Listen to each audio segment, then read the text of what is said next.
We begin with bleeding Kansas, and blood is splattered not only on the ground in Kansas, but also on the floor of the United States Senate in 1856. Senator Charles Sumner of Massachusetts, a tall and imposing figure, was a leading abolitionist, one of the few prominent in political life, highly educated, but cold, humorless, intolerant, and egotistical. He had made himself one of the most disliked men in the Senate.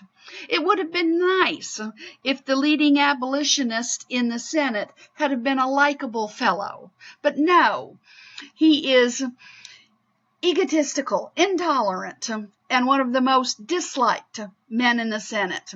He delivers a blistering speech entitled "The Crime Against Kansas," and what is going there with all of the bloodshed. Sparing few epithets, he condemned the pro-slavery men as hirelings, picked from the drunken spew and vomit of an uneasy civilization. Ooh, that's pretty nasty.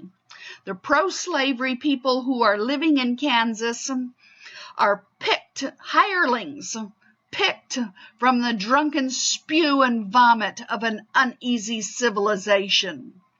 He also referred insultingly to South Carolina. Oh, South Carolina, the hotbed of agitation. South Carolina and her white-haired Senator Butler. Right here, good old Senator Butler. One of the best liked members of the Senate. So he insults Senator Butler. Well, hot-tempered Congressman Brooks, now he's not in the Senate, he's in the House. But he's from South Carolina, so two fellow South Carolinians. He takes vengeance into his own hands. Butler, I don't care what you call me. I don't have a problem. Everyone likes me. You're the one that nobody likes. But Brooks isn't going to tolerate Sumner calling Butler names. His code of honor called for a duel. But in the South, one fought only one's social equals and had not the coarse language of the Yankee, who probably would have rejected the challenge, dropped him to a lower order. To Brooks, the only alternative was to chastise the senator as one would beat an unruly dog.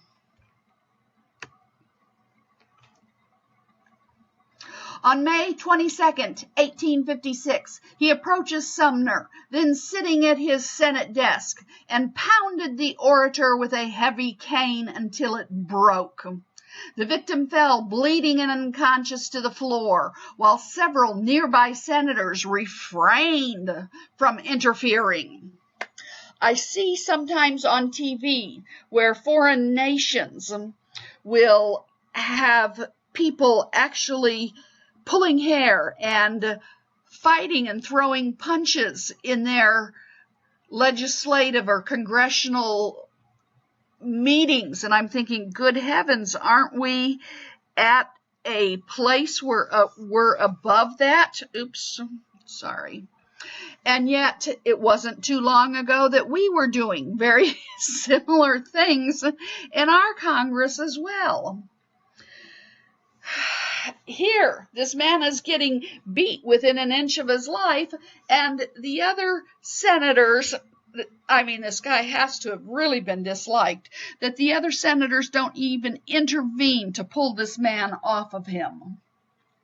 The House of Representatives could not muster enough votes to expel the South Carolinian Brooks, but he resigns and was triumphantly reelected.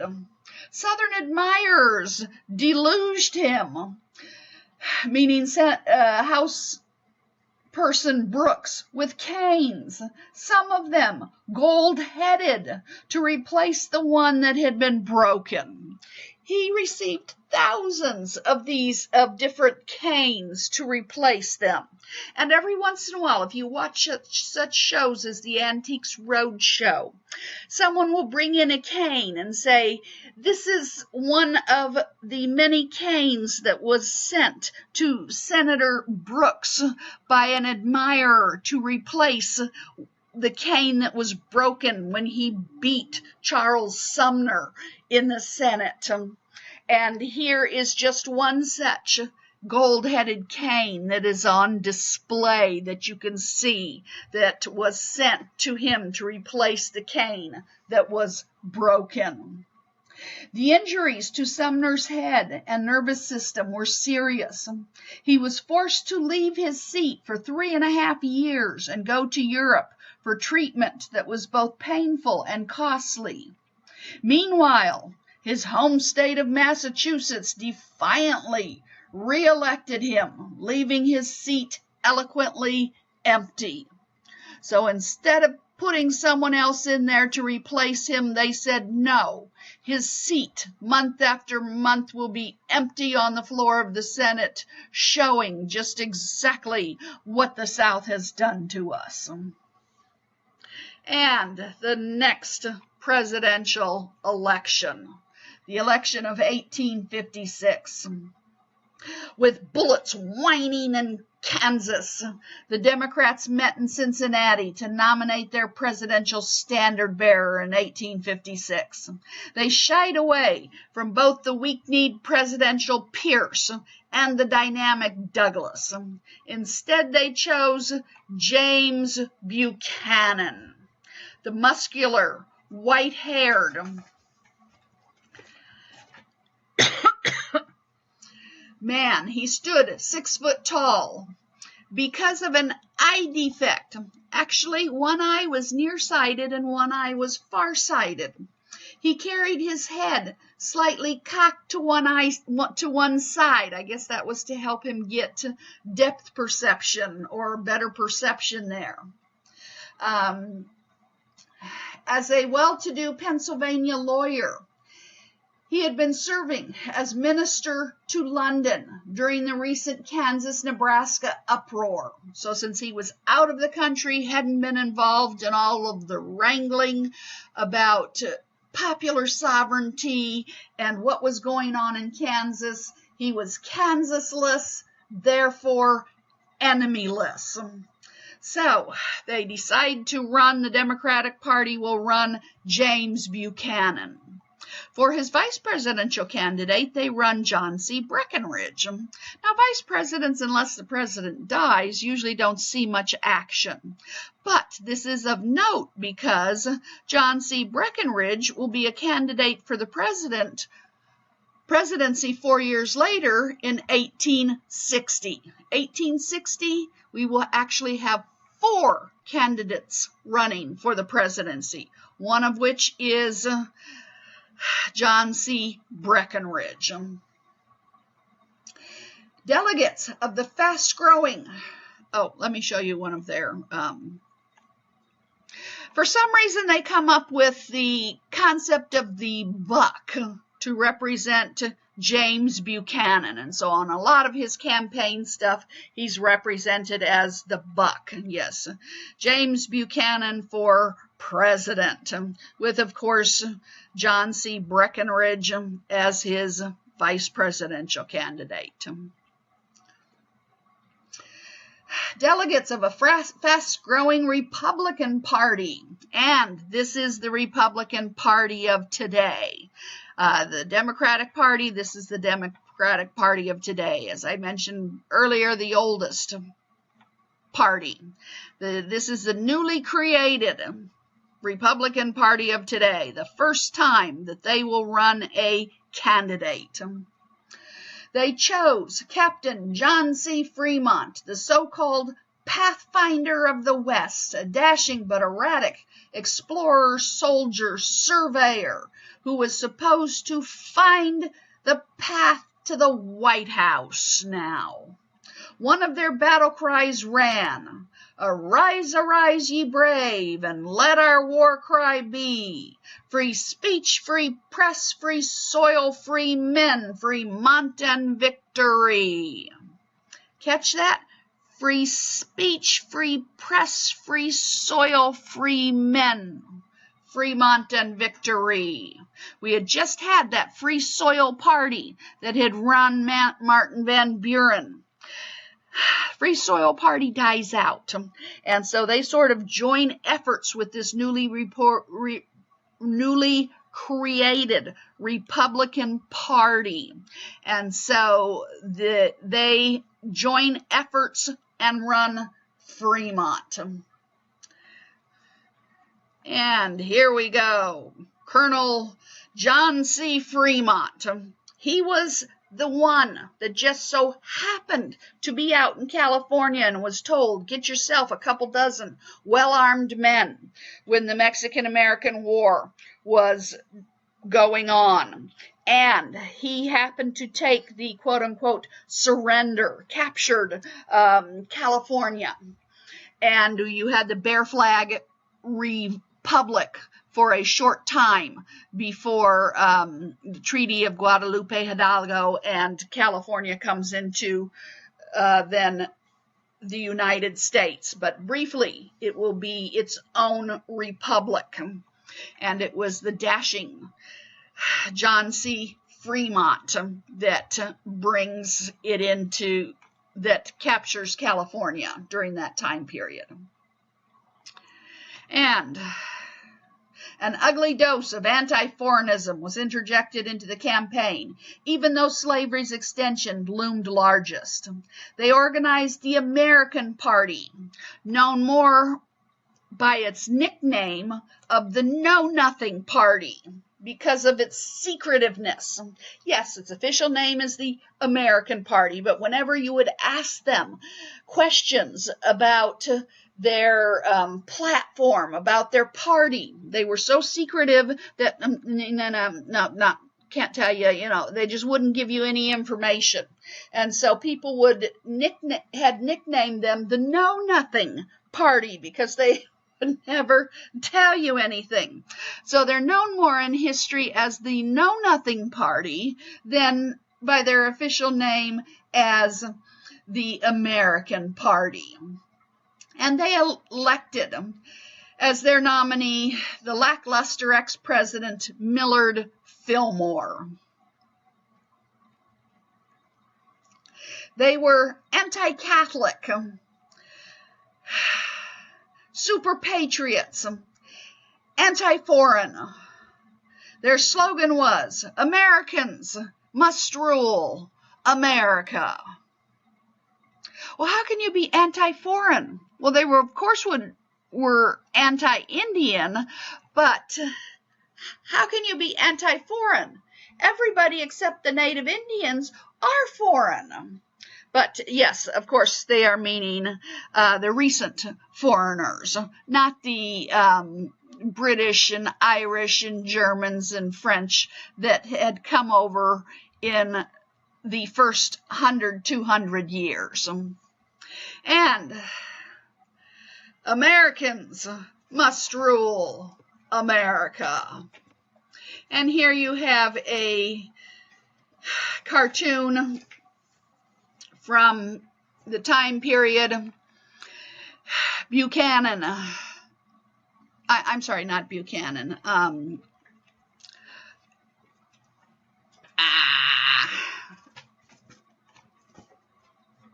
The American Party. Fillmore shooting his gun at, he's out there buck shooting at Buchanan, the old buck, and at Fremont, and don't have time to read all the little captions, but here's the White House in the background, and yeah, he's out big game hunting, assuming he will get to the White House, shooting off the competition. The great American buck hunt of 1856, where Millard Fillmore is going to make it to the White House.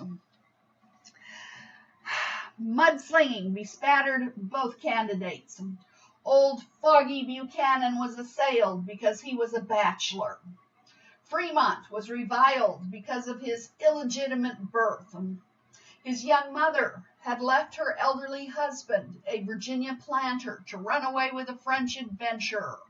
In due season, she gave birth to John in Savannah, Georgia. A bland Buchanan, although polling less than a majority of the popular vote, won handily. Once again, oops, oh, come on. You gonna get wild on me? There we go. You win in the electoral. Does he win in the popular? No, he only has 45%. But you win in the electoral, 59%. And the Know Nothing Party, while winning 22% in the popular, they win only 3%. Only the state of Maryland, 8 electoral votes in the electoral. And Republican Party, most of its strength, that newly created party, excuse me, in the North. The Dred Scott decision, wrong way, was handed down by the Supreme Court on March 6, 1857, and it abruptly ended. Come on. The 2-day presidential honeymoon of the unlucky bachelor James Buchanan. He is president only 2 days when, bam, the country is shockwaved by this decision.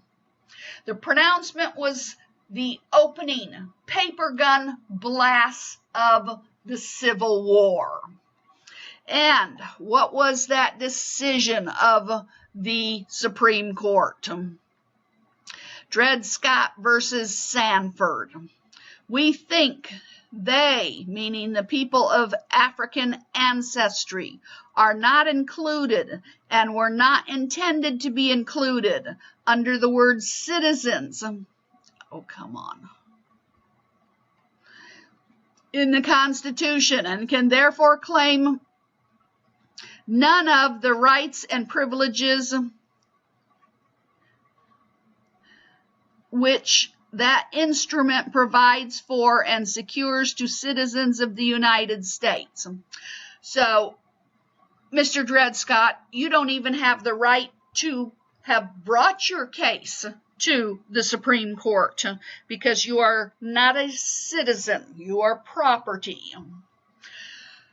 And please make sure you have read the article on the Dred Scott case on D2L. Well, every 2 years, 1/3 of the Senate seats are up for re-election. We want to make sure that we don't have all newbies showing up to the Senate, and so only 1/3 of the Senate is re-elected at any one time. Every 2 years, and serve 6-year terms. In 1858, the Illinois senatorial election claims the national spotlight. Senator Stephen A. Douglas's term was about to expire. The little giant, the powerful orator. And the Republicans decided to run against him, a rustic Springfield lawyer, one Abraham Lincoln. The candidate stood 6'4" and 180 pounds. That is one tall, thin man, 6'4", 180 pounds. He presented an awkward but arresting figure. His legs, arms, and neck were grotesquely long. They have discussed on the History Channel a number of times And I think they have said that they estimate that he had Marfan syndrome. It's one of these things where you grow out of control, and his arms, legs, neck, as I said, were excessively long. He had coarse black and unruly hair. His face was sad, sunken, and weather-beaten. Lincoln was born in a Kentucky log cabin to impoverished parents. He attended a frontier school, but only a year. Being an avid reader, though, he was mainly self-educated. All of his life, he said, "Git, thar," and "heerd." On the frontier, he was a wrestler, a weightlifter, and he enjoyed telling amusing, earthy stories. Earthy stories we would call dirty jokes today. Lincoln's private and professional life was not especially noteworthy. He married above himself socially into the influential Todd family of Kentucky, and the temperamental outbursts of his high-strung wife, known by her enemies as the she-wolf, helped to school him in patience and forbearance. After reading a little law, he gradually emerged as one of a dozen or so better-known trial lawyers in Illinois. Although still accustomed to carrying his important papers around with him in his stovepipe hat. It was said that at one stage, the boys in the town ran a wire across the street that he used to walk down every day between the shops on one side and the shops on the other side, right at about the height of his hat, knowing that he kept his papers in his hat, and that he was 6'4", and he would be deep in thought as he would be going down the street to his office. And so one day they ran this wire, and sure enough, he didn't see the wire at all, and knocked his hat off, and of course all of his papers went flying into the street, and the boys thought that was quite funny. He had the nickname of Honest Abe, and there have been stories of he got that nickname because while working in a general store, he had accidentally overcharged a woman 2 cents, and he walked 20 miles to her house to return the 2 cents, and there's other stories, this, that, and the other. No, that is not how he got his name, Honest Abe. He got that name because he was a lawyer, and believe it or not, a lawyer with the name of Honest Abe. He refused to take cases where he could not conscientiously defend the person. He says, if I don't think that you are innocent and that I'm defending you in good conscience, I will not take your case. So that is why he has the nickname of Honest Abe. He had served one term without distinction in the House from 1847 to 1849. This is when he got his nickname Spotty Lincoln, because he had wanted to know the exact spot on American soil where American blood had been shed, starting the Mexican-American War. But now the passage of the Kansas-Nebraska Act in that year had lighted within him unexpected fires. He even mounted the Republican bandwagon and emerged as one of its foremost politicians and orators in the Northwest. In Philadelphia, in the convention in 1856, when Fremont was nominated as the presidential candidate of the newly created Republican Party, he actually received 110 votes for the vice presidential nomination. Almost was the vice presidential nominee.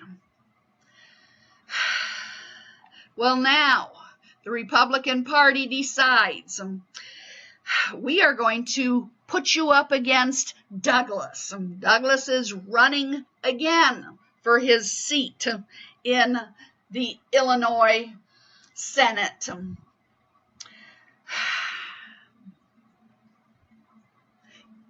Lincoln boldly challenges Douglas to a series of joint debates. Douglas should never have agreed to this. Everyone knew Douglas, the little giant. Lincoln was somewhat an unknown. When you are the big man and you allow the little man on the podium with you, suddenly everyone sees the little man. If you don't let him on the podium with you, no one sees the little man. But by agreeing to a series of debates, you raise him to your level, and everyone sees and hears him at the same time they see and hear you. But at first, it looked like a rash act, because the stumpy Senator Douglas was probably the nation's most devastating debater. Douglas promptly accepts the challenge, and a series of 7 meetings were arranged from August to October of 1858.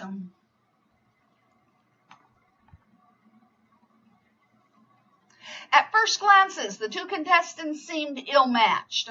The well-groomed and polished Douglas, with stocky figure and bullish voice, presented a striking contrast to the lanky Lincoln with his baggy clothes and unshined shoes. Lincoln also, believe it or not, had a piercing, high-pitched voice and was often ill at ease when he began speaking. But as he threw himself into an argument, he seemed to grow in height, while his glowing eyes lighted up a rugged face. He relied on logic rather than on table thumping.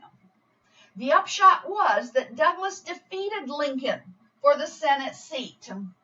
The little giant's loyalty to popular sovereignty, which still had a powerful appeal in Illinois, probably was the decisive factor. Although defeated, Lincoln had shambled into the national limelight in company with the most prominent politicians. Lincoln began to emerge as a potent Republican nominee for president. But Douglas, in winning Illinois, hurt his chances of winning the presidency.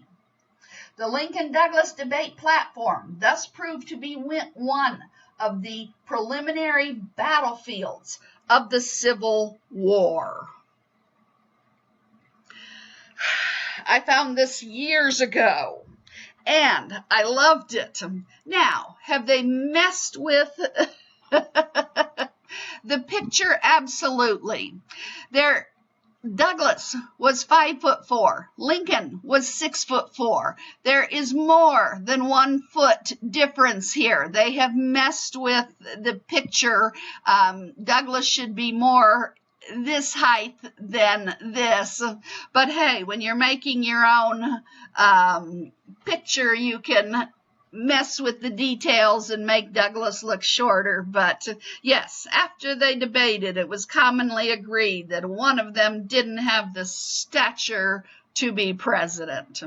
So Douglas wins his Senate seat, but 2 years later, when they can combat each other for the presidential seat, it will be Lincoln that will win the presidency, not Douglas. And James Buchanan, the man. He is our one and only bachelor president. Cleveland will enter the presidency as a bachelor, but he will marry, and so will not be bachelor the entire time. James Buchanan is a bachelor the entire time he is president. And so his niece, Harriet Lane, will do the duties of First Lady. There are all kinds of rumors about James Buchanan's sexual orientation. And behind his back, he is called an Aunt Nancy. Now, the term Aunt Nancy is not readily used today, and you may have never heard it before. Now that you know the term, you may occasionally hear it used of someone in the past, but they used to refer to someone who was homosexual as an Aunt Nancy. And so behind his back, they used to call James Buchanan an Aunt Nancy. And he had a gentleman that he lived with most of his life, except when he'd be out of the country. Remember, I said he was minister to England for a while, but otherwise, whenever they were both in the country, they were roommates. They lived together in the same house. Now, did anyone ever come out and boldly say or ask, "Are you two homosexuals?" I don't know that anyone ever did that. It was just always sort of secretly whispered behind the back, oh, maybe he's an Aunt Nancy. But his niece, Harriet Lane, served as First Lady. He is known for his hairstyle. His hair always sort of stood up on top there. And when he was younger, it was red, known for his red flame on top of his head. And incidentally enough, kudos for the man. He was known for regularly buying slaves in order to set them free. And his home, Wheatland, Pennsylvania. I like the style of this. I have no idea whether it was used as such, but it has 3 doorways. You have like the main house and then 2 separate annexes. I don't know if they ever sublet out, if it's set up as to be or could be used as 3 separate houses, or if just each section of the house has a separate way of coming in and out. You can see even old postage stamp. The house has always been set up that way, but lovely, lovely house. And he has postage stamp, of his home, and 2 U.S. postage stamps I could find of him, and of course 1 foreign postage stamp. Liberia has done 1 or 2 series of U.S. presidents in their postage stamps. And thus ends James Buchanan and our lectures for today. 3 lectures for today. Millard Fillmore, Franklin Pierce, and James Buchanan. Thank you. And please get me your emails for attendance.